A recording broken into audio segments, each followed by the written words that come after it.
স্বার্থপরেরা কখনো ভালোবাসার মূল্য বোঝে না। এরা মানুষের জীবনে এসে সুন্দর জীবনটাকে ধ্বংস করে দেয়। সমস্যার সমুদ্রে ডুবে আছে ভেবে আতঙ্কিত হয়ো না। সৃষ্টিকর্তার উপর আস্থা রাখো। হয় তিনি তোমাকে টেনে তুলবেন, নয়তো সাঁতার শেখাবেন। মানুষ কারোর প্রশংসা করলে খুব কম লোকেই সেটা বিশ্বাস করে, কিন্তু যখন কারোর বদনাম করে তখন প্রায় সবাই সেটা বিশ্বাস করে।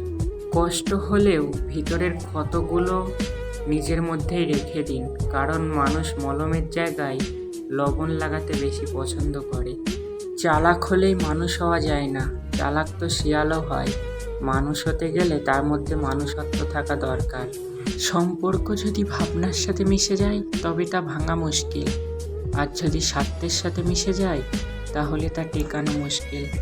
যে মানুষ বিপদে মাথা ঠান্ডা রাখতে পারে সে জীবনের সব বাধাকেই জয় করতে পারবে। ধৈর্য ধরো, তুমি যার কাছে ঠকেছ সে অন্য কারোর কাছে ঠকবে।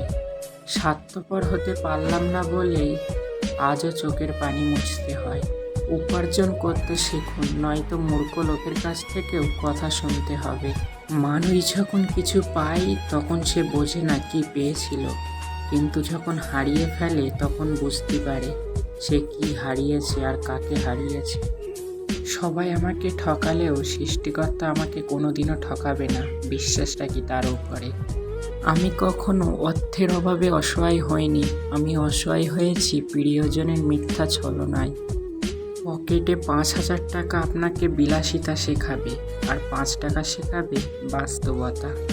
চেনা মানুষগুলো কত সুন্দর করে নিজের রূপ বদলে ফেলেছে। আমি শুধু দেখি আর হাসি, আর ভাবনায় মগ্ন হই কাকে এতদিন আপন ভেবেছি। কিসের এত অহংকার? আজ যাকে ঠকিয়ে তুমি হাসো, কাল অন্যের কাছে ঠকে তুমি নিজেই কাঁদবে। অপেক্ষা শুধু সময়ে। জীবনে যদি এগিয়ে যেতে চাও তাহলে নিজের কান বন্ধ রাখুন, কারণ জীবনে চলার পথে অনেক মানুষের অনেক কথা আপনার মনোবল ভেঙে দিতে পারে। মুরগির ডিম ফুটে বাচ্চা হলে মুরগি হয়, কিন্তু মানুষের পেট থেকে বাচ্চা হলেই তা মানুষ হয় না।